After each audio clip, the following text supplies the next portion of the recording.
Show. Keeping your money safe and secure. Giving you predictability. Have the retirement you deserve with our Safe Money strategy. All the financial news you need. We're here to help you succeed on your Safe Money Show.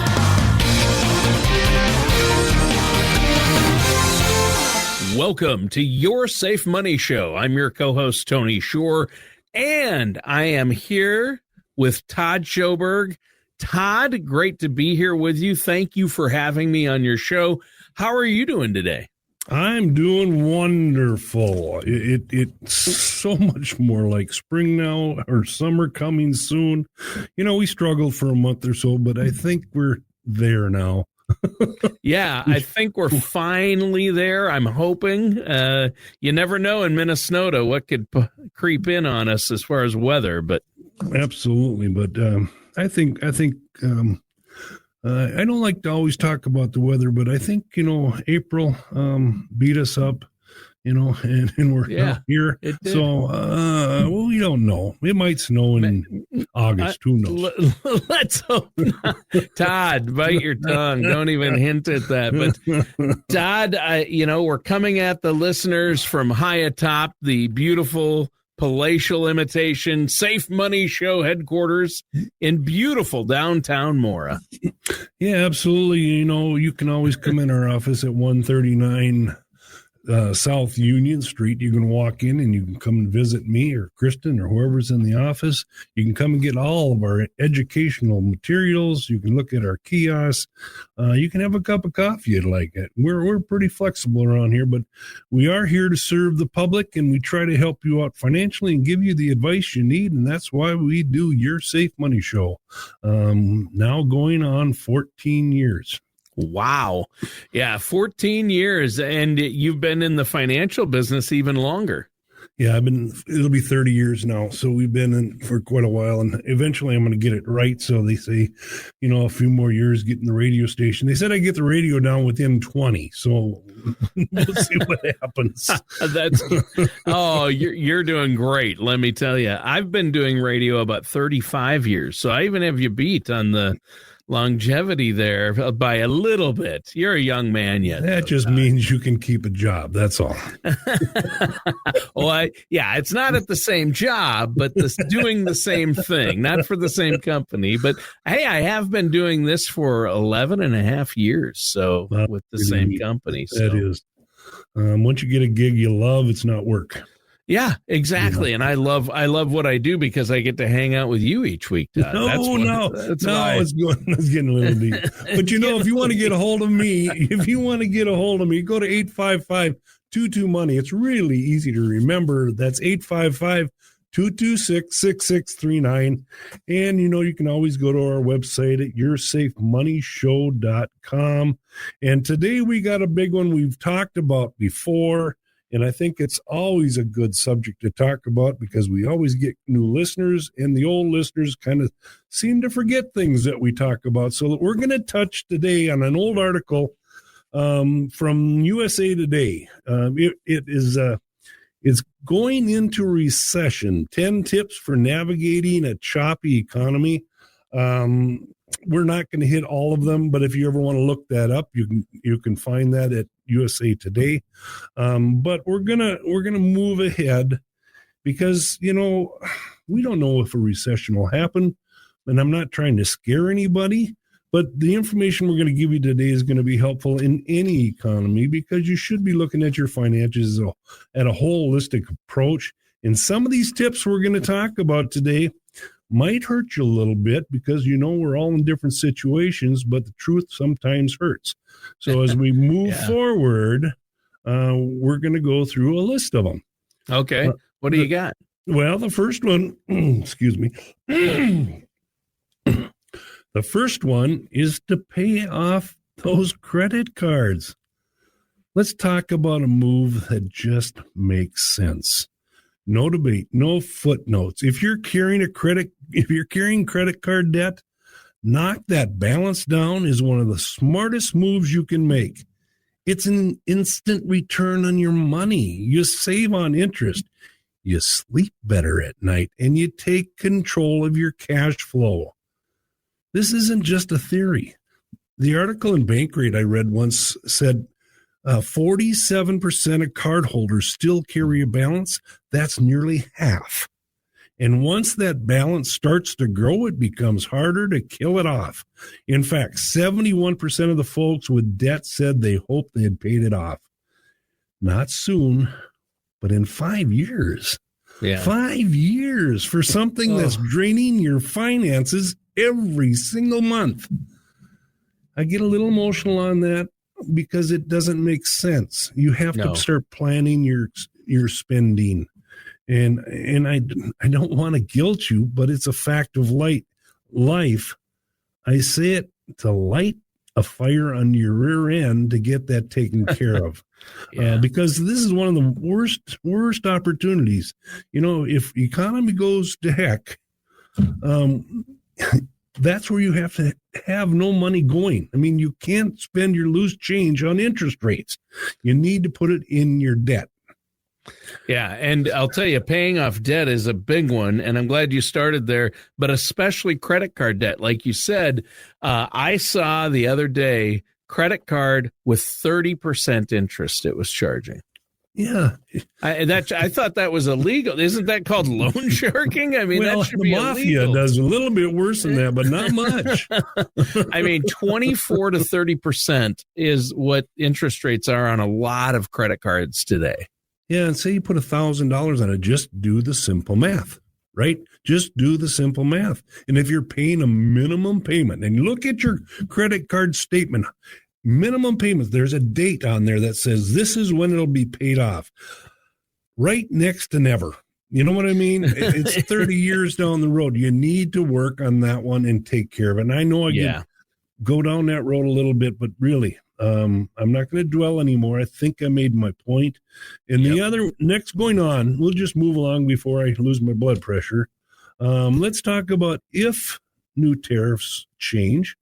You know, we've had small tariffs or whatever in the past, but if they go up, what does it talk about? I said paying down debt is one of the smartest financial moves you can make, and I stand by that. But here's the deal. Sometimes math shifts, especially when tariffs start creeping in on prices and they start jumping up. It isn't about impulse shopping. It's about strategic timing. If you know you're going to need certain items soon, maybe toddler clothes, new jeans, a soccer ball for a kid's birthday, you know you have to pay these, or big ticket items like a vehicle. It might actually make more sense to buy now before the tariffs, or if you hear tariffs are going to be increased. Yeah. So here's what I'm seeing. And I just mentioned a bunch of things, but those $24 toddler sets from Cambodia could climb to $36. A pair of Egyptian-made jeans might go from $40 to $44. You get the picture on that. Yeah. But now let's talk about the bigger fish. The SUVs, you've been eyeing on from Mexico. It's sitting at just more than $31,000 right now. With a new 25% tariff, you're looking at $39,000. That's not just pocket change. That's strategy. Yeah. And to be honest, I bought my wife a new car last week. Oh, did you? I did. Well, probably just in the nick of time, right? Well, that's what I was thinking, but she had, her car was 17 years old. That sounds crazy, but she doesn't drive much. It only had 130,000 miles on it. So, interesting. And it's time, you know, just because the car is getting old, not a single bit of rust on it. Yeah. But it was time to move on. And with the rates they were, I said, let's get it now and before they go up, because she can last another couple of years. And then my grandson wanted to buy it. So, well, we'll see what happens to that car that's sitting in the driveway right now. Your grandson, are you going to see that money or? I don't think I'll see much money there at all. He's a great financial planner. Grandpa. Yeah, exactly. Exactly. Oh, yeah. So Well, now I know when I need a car, I'll just call you up, Todd. Yeah, do that. I'll get right back to you. Yes, you will. But even on those cars, if small tariffs come in on the parts and stuff like that, you're talking possibly a $3,000, $4,000, $5,000, $6,000 raise on some of those cars. So I just looked at my pocketbook and said, I'd rather have that money than give it to a dealership or an auto place. So that's what I did, and I think I feel good about it. I know my wife does. Right. So, matter of fact, we still have the old car sitting there, and she was going to go to the post office, and my vehicle was behind our old car, and her car was in the garage. She says, "Oh, I guess I have to drive the new car." So she it's so new and polished, she doesn't even want to get it dirty. So, but that's things go on. Yeah. But I digressed there a little bit, so I thought we should move on. Next, you should be really cautious about big purchases. Especially that you don't need. We were talking about, if you need a car, sometimes that's not always a choice because there are times you need a car, and now might be a good time for that. But at the same time, if we're headed into a recession, don't go blowing all your money, right? Yeah. Maybe now's not the time for a boat. Well, isn't it always time for a boat? No, I shouldn't say that. But no, it's a really simple question. When you're talking about big purchases, and I have a friend named Dan, and he's been looking at a four-wheeler, and then it was a side-by-side, and then he thought about a snowmobile in the winter, and he has a trick. He goes home and sits down and thinks about it for about 5 to 6 days, and then he gets over that. He says, I'm over it now. I don't need that, which is a real good strategy. Think about, do you really need it? Do you need that new boat? Do you need that new TV? Is the TV good enough? Whatever that expense is going to be, will it be there tomorrow to buy, and maybe you can get by for a couple of years and you get through this rocky period in the economy? So make sure you're asking your question, do I really need it? And that's going to cure that itch. I think we call it an itch for when you see something like that. That's a really good move. Yeah, I would say so. That's true. And rising prices, are a concern. So you've got to make sure you're saving for the emergencies, especially during a downturn. I think that's just really, really important. Absolutely. Now, we should probably take a moment to take a quick break here. Before we take this break, though, Todd, I want you to let our listeners know you're offering a no-charge, no-obligation consultation if they want to come in, ask some questions, get a second opinion on where they're at, or get a first opinion, get a plan in place. How can they do that? Well, first off, you can just call our office at 855-22-MONEY. That's 855-226-6639. And what I'm telling you here, though, what I really like to be able to do is spend the quality amount of time with you when you have questions. So I really ask you to call for an appointment. If you want to sit down and have a chat, let's make sure you're in the books. Let me have the amount of time that it's needed to get you in the right direction, or at least we know what direction you need to go. So that'd be the first thing. But if you just want to look at some information that we talk about in my information kiosk is there. You can stop downtown at 139 South Union. You can go to our webpage, yoursafemoneyshow.com. But get started. Make sure you make the call. That's your first step. Call, message me on the website, whatever you want to do, whatever you're comfortable with. But you have to make the first step. I can't do that for you. All right. And that's yoursafemoneyshow.com. And you're listening to Your Safe Money Show. I'm your co-host, Tony Shore. I'm here with our host, Todd Schoberg. And today, Todd, you've been talking about what we can do to protect ourselves if market volatility leads to a recession. And it's not fear-mongering. The sky isn't falling, but we have seen market volatility. And recessions happen. Bear markets happen. The market goes through cycles. There will be more up years than down. But in case this is a down year or we slide into that recession, you want to do things like you said already. You talked about pay off that debt, or at least pay down debt and pay off those credit cards and other big sources of debt. You said don't make purchases on major items that you don't need, but at the same time, if you're going to need a big item that are going to really be affected by tariffs, now may be the time. So what's next? Yeah. Next, which is aiming to pay down your highest cost debt first. Now, what does that mean? Well, if you have a $29 debt, maybe pay that off. But if you have a $500, a $900, a $1,000, and a $1,500 debt, whatever it is, start with that bigger one first. Get that one out. You're paying more interest on that. So as that goes away, you get to the next one. Not only are you paying that debt off, but what are you doing? You're making yourself feel better. And you can continue to do that. So then you can take that money and the money and just build that up and get that credit done. Don't wait 5 years to do it. Do it as soon as you can. And if you're carrying anything with a double digit, and we just talked before the break, there's credit cards out there with 30%. You have to get rid of those. And here's the truth. Most people don't hear it until it's too late. The average credit card right now is just basic is 22%. And those payday and auto title loans, they can make that look like a bargain. We're talking higher than 22% credit cards. That's not borrowing. That's financial quicksand. You know, it looks so easy on TV when those commercials come across and say, oh, it looks so handy. But look at the purchasing power you're losing when you do that. And all you're doing is creating another debt. Yep. So what do financial professionals say? Simple. Attack the highest debt first. Laser focus. Every spare dollar, every little windfall, throw it at that worst offender. Minimums on everything else. Aggression on the one that's costing you the most. Why?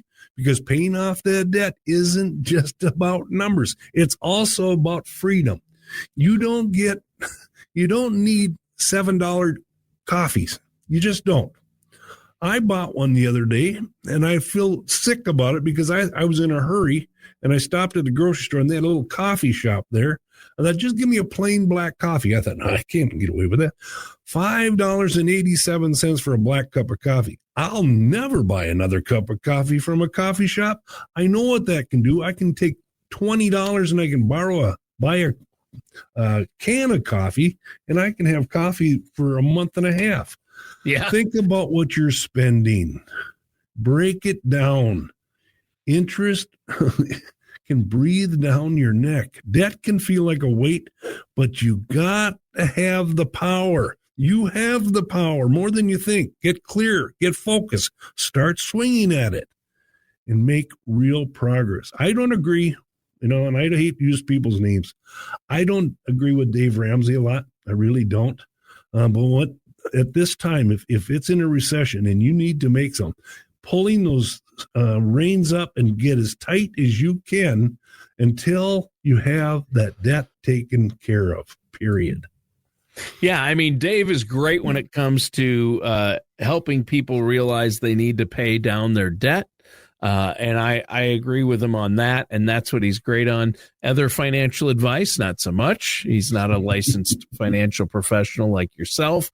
But getting people out of debt is a good thing. That's a good cause. But the way you do it, it depends on your individual situation. It's not a one size fits all. And that's why you need to work with a trusted financial services professional like yourself. And I think I agree with you, Todd. Paying down debt as quickly as possible is another great reason to work with somebody like yourself. So I encourage all our listeners out there to do that. And I love what you said. You said, get clear, get focused, start swinging. And that is how you're going to make progress in paying down that debt. It isn't going to go away looking at that bill every month. It really isn't. No, it just is. No, and as you pay it down, you're going to feel better. Like, hey, I'm accomplishing this. I'm going to do this. You won't go to bed worried every night about your money. And if once it's paid off, you'll feel so much better. You'll sleep better. It reduces stress. It's great.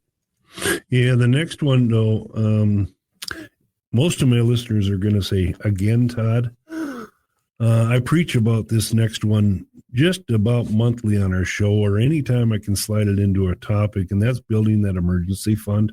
I'm talking, ladies and gentlemen, 3 to 6 months is the best peace of mind that you can ever have, and more if you can do it. I don't think there's a maximum. As long as you're getting some kind of return on it, if it's a savings account or a short-term CD, just making sure that it's liquid. What's the theory behind that? We can all lose a job. We can all lose a furnace. We can all lose a regulator or something on our car that breaks down. Brake jobs. Everything I think I've ever had in the last 3 years on my car has cost me $1,000.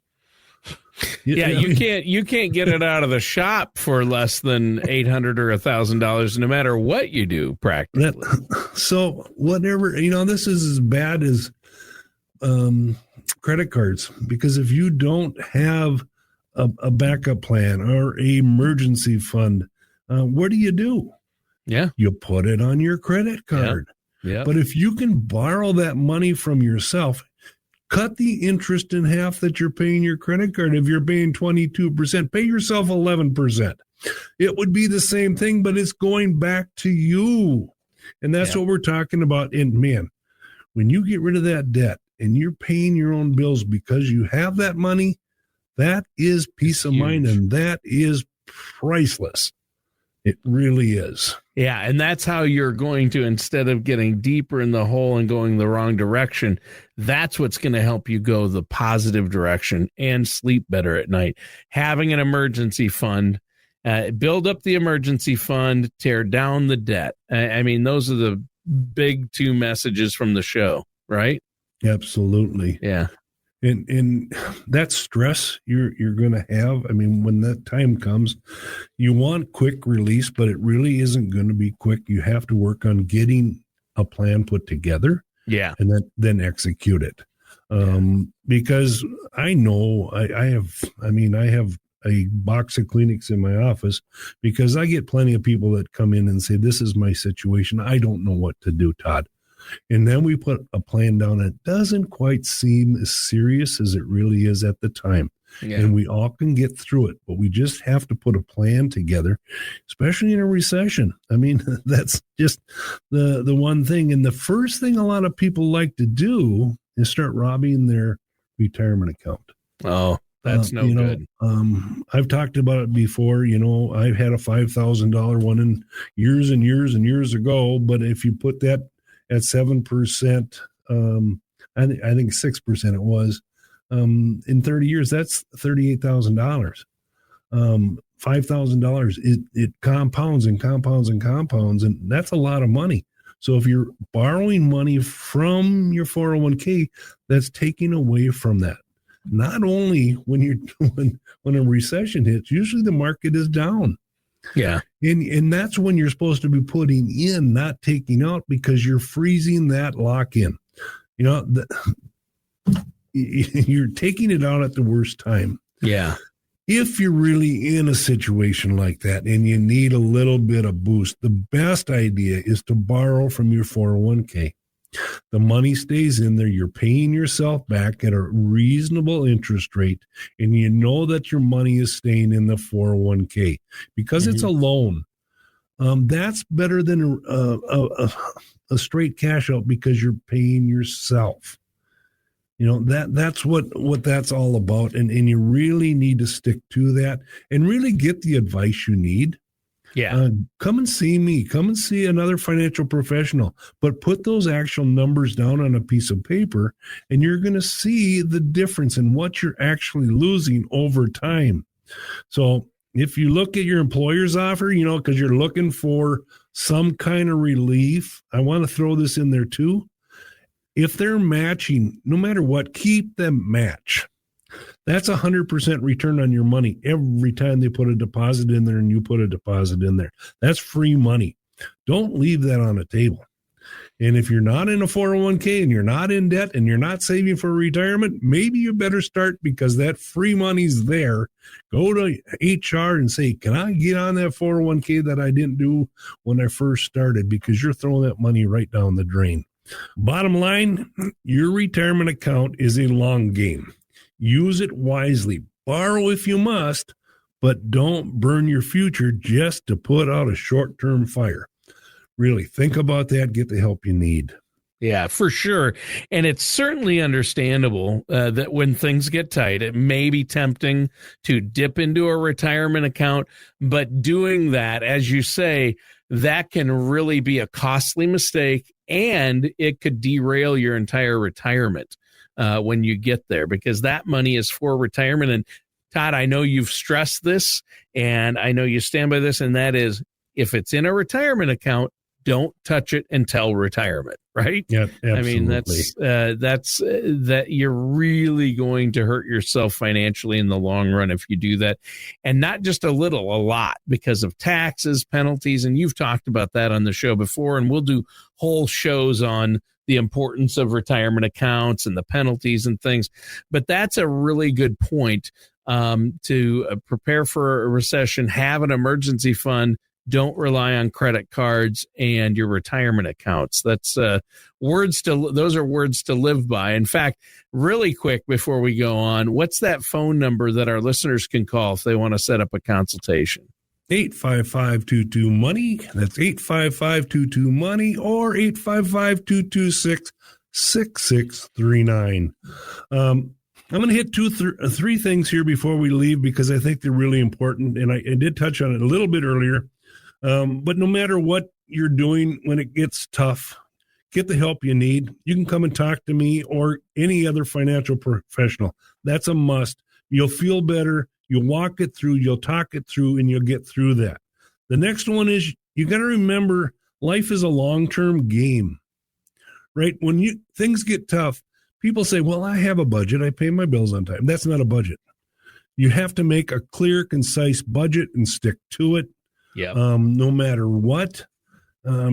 People don't realize that if you put a budget together, you're going to save anywhere from 5 to 15% of the dollars that you have coming in because you're aware where that money's going. And I'm talking about the coffee at the coffee shop or the 6-pack at the gas station or the sandwich at the gas station. You can buy a 12-pack. You can make your sandwiches. You can save that money by doing those few little things. Yep. And the next thing is always look to improve yourself. Now, sometimes we get so wrapped up on things and bills and material things, we don't think about taking care of ourselves. Take care of yourself physically, improve yourself daily, and watch what your industry is doing. So if you need to get a better job and can move forward, you have that opportunity. Yeah. So if the economy gets tough, go back to this list or give me a call and I'll read it to you line by line by line to get you out of that trouble. Yeah. I think that makes perfect sense. And you really covered a lot in today's show. It's been a really good one, but I know that our listeners out there, they need to have a written plan in place. They need to make sure they know what's going on, have that budget, and know where they're at currently. And that's something you can help them with. You can look at where they're at, see where they're at on their road to retirement, when they're going to need the money they've been saving, how much they have, look at the emergency fund, and talking with somebody about it is really helpful, and then having a plan in place. So before we go today, again, let our listeners know how they can get a hold of you and get that plan in place. Yeah, we talked about your safe money. We also have my safe money strategy that I want to share with everybody. You know, if the market's going down, my safe money strategies don't lose. So think about that. If you're not positioned properly for your investments and you're worried every night what that market's doing, you should come and see me and talk to me about those safe money strategies. And by doing that, you can just call 855-22-MONEY, 855-226-6639. You can go to my website, yoursafemoneyshow.com. Please stop in if you're in town or if you're walking by at 139 South Union. And remember, if you're working with me, if I can't prove it, don't do it. Have a great week. All right, and that does it for today's episode of Your Safe Money Show with our host, Todd Schoberg. We're here to help you succeed on Your Safe Money Show. Brought to you by Schoberg and Holmstrom Financial Services in Mora. Call 855-22-MONEY.